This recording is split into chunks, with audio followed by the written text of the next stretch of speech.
How's it going, guys? Today I'm going to be featuring the Henri IV, the legendary tier French heavy cruiser. This match, I'm actually using a different build than I usually would. I think I probably would have been running fully packed for the most part, just because there's so many consumables that are useful. But for whatever reason, I decided to do a full reload build on the Henri IV, including a legendary reload mod. I figure, if I'm kiting, playing at range, it'll probably be pretty easy to farm a bunch of damage and then max out our reload mod and have like maybe a 8, maybe encroaching 7-second reload. Because right now, I think our reload is barely above 9 seconds. So maxing out our ledge reload mod, I guess we'll be right above 8 seconds. But 8 seconds for a Henri IV, that is just so much more comfortable than having a 11 or 12-second reload. I always considered the Henri IV to be fairly mediocre because to get a reload like Des Moines, you do need to use your reload booster, and that's reducing the reload by 50%. And I guess that's still technically true. Even if we maxed out a reload mod, our current Hoshino maxed out Des Moines would be at 4 seconds, which is where the reload mod and Henri IV will be. So yeah, I guess it's technically more closer to a Zhao build, because at least with Zhao, for us, we have Aelatago that doesn't have access to fully packed. So it's not like we ever really used it. We always had refill station, although we never ever did really max out refill station. I think it's like legendary 2 or 3 or something, mainly because all you really needed on Aelatago was that fire chant skill in the second row, and everything would be fine. So now we have a better reload than Zhao, so I guess now it's a somewhat more useful build. Our detection though, absolutely horrible, 13.6. This is the same detection as Schlieffen. So we do need to worry about what things will end up spotting us. And I guess essentially we will just simply be outspotted by destroyers pretty badly. So everything is going to kind of shoot at us for most of the match, as that's currently happening.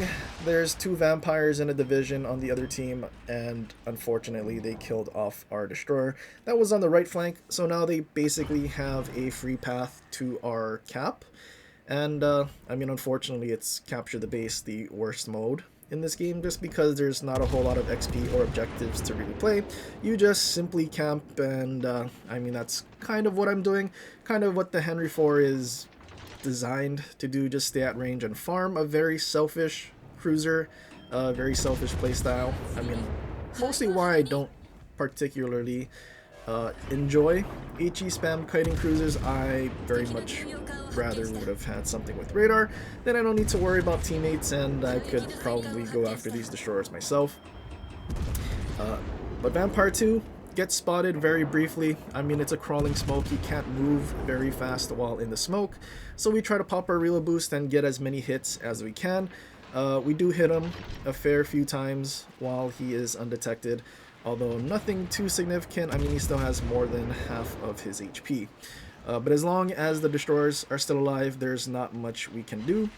Enemy Musashi starting to push in. There's still a Ohio behind that middle island in their spawn that just for some reason loves to sit behind islands and shoot at the cruiser. Unfortunately, there is a battleship next to me, but I guess cruiser more juicy. Left flank, kind of a problem. There's a Yamato, he's surrounded, but at the same time we are kind of broadside to maintain angling towards the Musashi and Ohio. But all it's going to take is the dying Yamato to see a broadside cruiser, and then take a pot shot just before he dies for us to basically lose all of our HP. So this is a bit uncomfortable. Right flank somehow pushed all the way to the top right corner and is basically pushing something riding the border.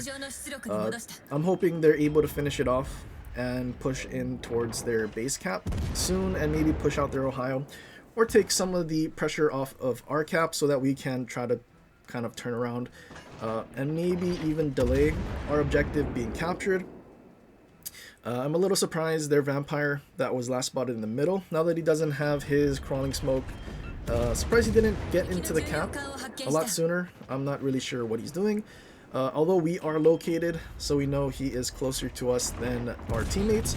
And then it just switched, so we're going to assume it's either our destroyer, or he could have somehow took the scenic route to try and chase our Musashi and ended up somewhere on that right side. But chances are it's our friendly vampire that took location, as he is pushing towards the enemy Musashi. So we do need to keep our eye out for him, just in case we need to support. We have our second reload booster off of cooldown, and he does get spotted very briefly. And then once again, in a ship with crawling smoke, which he does use, I'm assuming he's just going to move very slowly. Maybe reverse towards our vampire, try to get him in sonar or something. But then again, maybe he's just trying to run away at this point, since our prediction of him reversing is incorrect, as all of our shells are not hitting. I guess he figured out that if he reversed towards our vampire, he might get caught in sonar and killed off. So he does the right thing, drives away. The Alaska is apparently winning against our GK, and the Yamato Alaska push apparently killed off 2 of our battleships, which is pretty unfortunate. I suppose also the Musashi just charging straight through the middle also contributed to our battleships going down. Alaska on a sliver of HP, all we have to do is land a single shell, although he's turning in to try and run, getting to the range, and then he ends up beaching on the GK's carcass, so he's basically not getting away. We kind of take our time aiming. It seemed like he wasn't trying to reverse, and then I don't know what, that looks so weird, but apparently he is reversing, even though our shells or whatever aim made it look super weird. It looked like he was kind of doing that thing when you ride the border and then your ship kind of drifts sideways. That's what it looked like to me. But we finally land a single shell and we finish him off. Unfortunately though, our team in the north that pushed all the way to the corner has both died, and yeah, it's not looking very good. It's a 3 versus 5. They still have 2 destroyers to our 1. Granted, our vampire is very healthy. Their vampire 2 is on 2 bars, and I'm sure the one north that went back to their spawn probably isn't that healthy, since our gluten glue started chasing him as he got spotted. We do have to worry about the Marlboro and the Napoli. Napoli was pretty low at the start of the match after getting nuked, but he's kind of been sailing around back there, probably healed up a bit, but also time is not on our side. Enemy vampire, both of them actually decide to start opening up on our Musashi. One of them is actually super low, less than 1 bar, so I'm assuming our Musashi and maybe our vampire can take care of them, as they're basically on my the edge of my range. So chances are I'm probably not going to really land any sort of meaningful hits, and I probably will miss. So the better target to focus is this enemy Ohio that's finally deciding to charge in now that he's sort of at a numerical advantage, although he doesn't have the Marlboro or Napoli supporting him, and now he's just charging in at a Musashi. I'm hoping our Musashi understands to just stay flat or perfectly bow in, just so he doesn't give away the cheek weakness, but he is getting pretty low, as I'm sure he's being cooked by Ohio secondaries and also the Vampire 2. Ohio damage conned a double fire, and that was the time for us to use our last reload booster. We set a double fire, and our reload is getting down there. I mean, we're at about 8 seconds now after finally being able to deal damage. I think we went through the first 5 minutes only doing like 30,000 because most things were unspotted and behind islands or too far away. Ohio probably using Hoshino as we set him on a quad fire. It was very risky to keep shooting HE at the Ohio when he had double fire ready, because if he had fight fire with fire, that would have just put out all the fires and then made our life much more difficult. Napoli and Marlboro both get spotted charging in. Napoli has 2 bars of HP, and I'm sure at this point he has gone through all of his heals, so we need to do our best to finish him off, although he ducks for island cover in hopes of being able to farm without being spotted. Marlboro that is definitely going to be a problem because he is basically full HP. And unless we can get Marlboro's flat broadside at close range, not really sure if we'll be able to kill him off before the game ends on timer. Also hoping the Vampire 2 that is very healthy is able to find the last Vampire 2 that I'm not sure if it was the 2-bar or the 1-bar. Either way, I'm hoping they're able to find each other and fight each other, and our Vampire 2 can come out on top without eating any sort of torpedoes that basically guarantees our loss. Napoli decides to kite instead of just sit behind the island to farm while we're spotted by Marlboro, which honestly not the greatest idea, although being set on a triple fire by the Marlboro. We don't have a DCP and Napoli is shooting Ichi. Marlboro almost around the corner as well, gonna be a problem if we're taking fire from both of them. So I decided to try and duck to the left side of this island so the Marlboro can't shoot at me while I'm fighting the Napoli. That's pretty much my only hope at this point. Or if he switches to AP for whatever reason, maybe we can bow tank him. But yeah, Ichi is going to be a problem because we can't really angle against it. We don't have heals, and it's not like cruiser armor against HE, especially Marlboro, that reloads decently quickly. Yeah, just a bad situation. And luckily though, Vampire 2 finishes off the enemy of Vampire 2, and now we went from a 3 versus 5 now to a 2 versus 2. RNG hasn't been very great setting this Napoli on fire that damage conned a previous fire.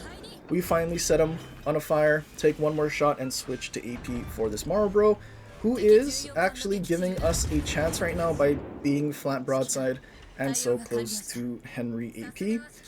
We get a bunch of citadels with our first salvo, the reload being much faster than usual, even though we don't have a reload booster, is coming in handy right now. We have a sliver of an island to shoot through. Marlboro eats one torpedo and gets the eats one vampire torpedo and gets Marlboro low enough that our few shells that sneak through the little gap finish him off. So yeah, somehow that was a comeback. I didn't think it was. We were basically just stuck in our spawn for most of the match, and then when we were forced to, we just had to charge in and try to get things done. But yeah, unfortunately though, capture the base, XP for what I would consider a pretty good comeback in a cruiser that doesn't have radar, and then being able to, I guess, finish off a full health HP battleship at the end of the match. Kind of common though. The full HP battleships at ends of matches are the ones that die the fastest. Oh boy, that's so true. But yeah, Henri IV. AL San Luis, I mean, you can see our build. I mean, we went like full reload. We have refill station. Luckily, there is that one skill to give us one more reload boost. I feel like if we didn't have it, maybe we wouldn't use refill station, because just having that extra consumable is kind of important. But yeah, we had Mimbelli ending just for what, 11.5% of reload, 10.5%. I don't actually know what it is. But yeah, pretty epic comeback. I think the term from Parks and Rec would be Kim Kardashian. But yeah. Anyway, that's pretty much it for this one. I hope you guys enjoyed. If you did, leave a like and subscribe for more and share with your friends. Or leave a comment down below for other ships you want to see in the future. But anyway guys, till next time, aloha.